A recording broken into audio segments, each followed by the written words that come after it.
You were incredible today. Thank you. Welcome to MsMojo, and today we're looking at the 3 central stars from Challengers and why you should be following each of their careers. We went somewhere really beautiful together. From A to Zendaya. Of this trio, Zendaya is the one who needs no introduction. Please welcome Zendaya.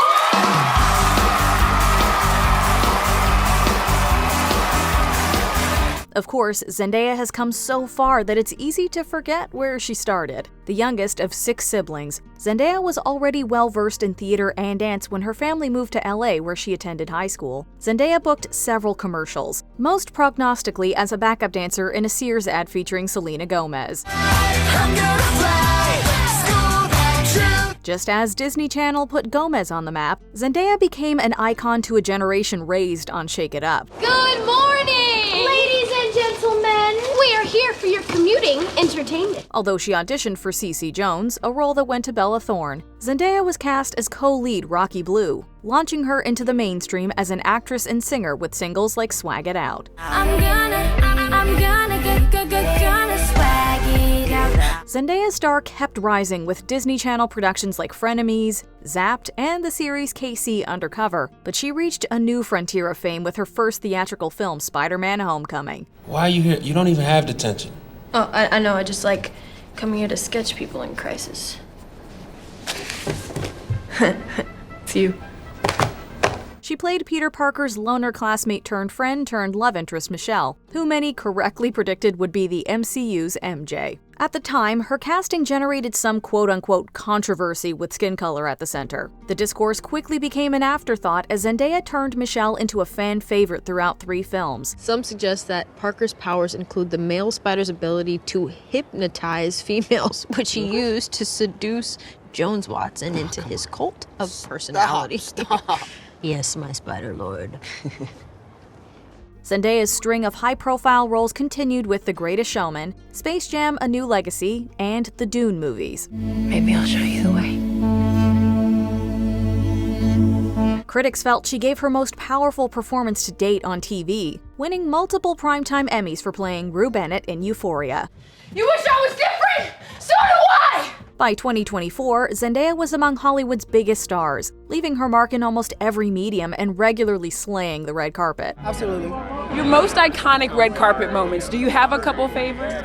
Oh man. Yet Challengers was her first theatrical film as the lead. While Zendaya was the co-lead in 2021's Malcolm and Marie, that drama was a Netflix exclusive. I've never been clean. And I don't plan on getting clean. In Luca Guadagnino's tennis love triangle, Zendaya plays Tashi Duncan, a rising star poised to join the same ranks as Venus and Serena. After a career-ending injury, though, she channels her energy into 2 male athletes, seeking to make one of them the best. I'm taking such good care of my little white boys.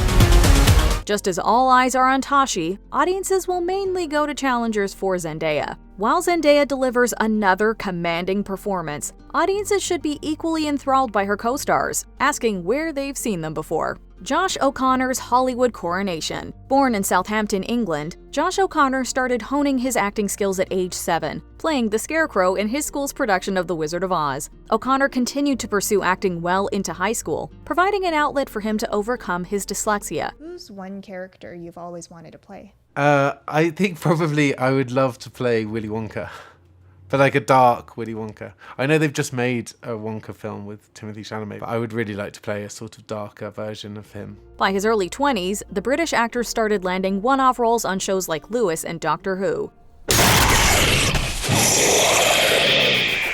He'd receive more prominent guest spots on Peaky Blinders and Ripper Street while balancing work in theater and independent films. Hitting the mainstream movie scene, O'Connor booked small roles in 2015's Cinderella and Florence Foster Jenkins. What is he playing?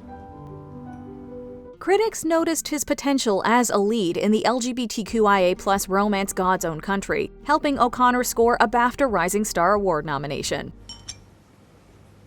You come here on your own then, to England? Yeah. O'Connor went from rising star to certified star as Prince, now King, Charles on seasons 3 and 4 of The Crown. We have all made sacrifices and suppressed who we are. Some portion of our natural selves is always lost. That is a choice.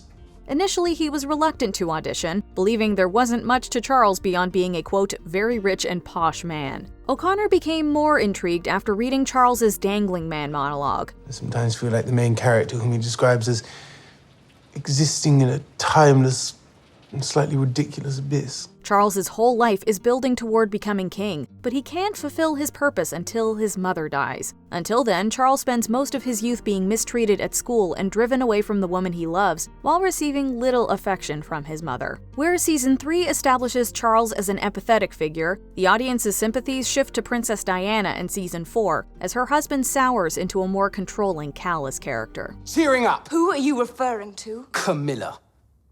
Why would I care about her? Because I care about her! Morning, noon, and night I care about her! And you hurt her! O'Connor compared Charles's transformation to Walter White. Like Breaking Bad, The Crown was an awards darling, winning O'Connor the Outstanding Lead Actor in a Drama Series Emmy for his farewell season. Okay. Thank you so much for this. That's the first line. While Dominic West inherited the Charles role moving forward, O'Connor's career did not slow down. He'd appear as Mr. Elton in the 2020 adaptation of Emma, and one half of the star-crossed lovers in a filmed stage production of Romeo and Juliet. In Challengers, O'Connor plays Patrick Zweig, a fading tennis star who lost his girlfriend, best friend, and drive on the court. Through a Challenger event, he may be able to reclaim at least one of the above. But imagine if you could turn Patrick Zweig into a guy who wins a slam. O'Connor gives one of his most transformative performances, but you're only as good as your opponent. Mike Faist, taking off like a jet. Like O'Connor, one of Feist's earliest acting gigs was in a Wizard of Oz production, playing a member of the Lollipop Guild. The Ohio native was encouraged by his adoptive parents to pursue his passion, starring in school productions of Grease and Jesus Christ Superstar. You get the power and the glory forever and ever. Before moving to New York, Feist connected with his birth mother, learning that he came from a family of pilots. Feist later got a pilot license of his own, but the stage remained his dream destination. After originating the antagonistic role of Morris Delancey in the regional production of Newsies. Deep down, though, really deep down, he's actually like a really nice guy, but you never see it in the show, unfortunately. Feist became the Broadway understudy for the lead, Jack Kelly. Following a few off-Broadway stints, he returned to the Great White Way as Connor Murphy in Dear Evan Hansen. He really took on the extraordinary challenge of being a character that the audience could find enigmatic. Feist's turn as the troubled Connor earned him a Daytime Emmy and Grammy in addition to his first Tony nomination. Some, including Quentin Tarantino, felt Feist also should have gotten an Oscar nomination for his performance as Riff in 2021's West Side Story. Frank doesn't know his ass from his elbow. By this point, Feist had taken on several supporting roles in independent films, making his feature debut almost a decade earlier in The Unspeakable Act. Working with Steven Spielberg significantly raised his Hollywood profile, however. When you're a jet, all the way from your first cigarette to your last dying day. When you're a jet, if the spit hits the fan. Feist had the singing chops and graceful dance steps, but he also brought greater depth to the self-destructive leader of the Jets. Beyond protecting his gang's territory, Feist's take on Riff feels as if he's being erased in America's changing landscape and would much sooner die than surrender. More of your bullshit. Ask me about shooting, pal. You're the one with the gun. That's right. And who are you?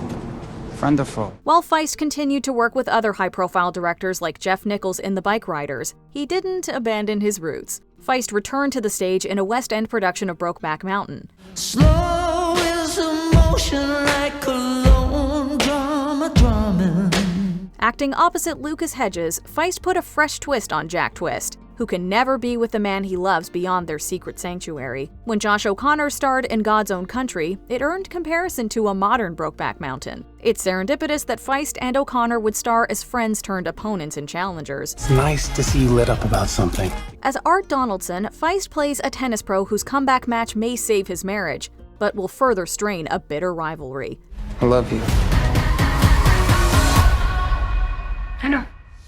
However you read Art and Patrick's relationship, the court finds both at their most intense. Before we continue, be sure to subscribe to our channel and ring the bell to get notified about our latest videos. You have the option to be notified for occasional videos or all of them. If you're on your phone, make sure you go into your settings and switch on notifications. A triple grand slam. As well-crafted as Challengers is, the film wouldn't work without the charisma of its three leads. Come here. Which one of us? The trio propelled Challengers to the top of the box office on its opening weekend, but it's only a pit stop for each of them. In the years to come, Zendaya is expected to reprise two of her biggest roles in Season 3 of Euphoria and Dune: Messiah. O'Connor's set to star alongside Paul Mescal in the romantic drama The History of Sound. After making its debut at Telluride, The Bike Riders will be coming to commercial theaters in June 2024, giving viewers their Feist fix. Yes, please. The real challenge is selecting an MVP, with all three of these actors currently at the top of their game. Some things are just meant to happen. Some things are meant to happen. Who do you think gave the best performance in Challengers? Deliver the first serve in the comments. That's why you still have that serve. It works. Yeah, but you're not a tennis player. So you don't know what tennis is. Do you agree with our picks? Check out this other recent clip from MsMojo. And be sure to subscribe and ring the bell to be notified about our latest videos.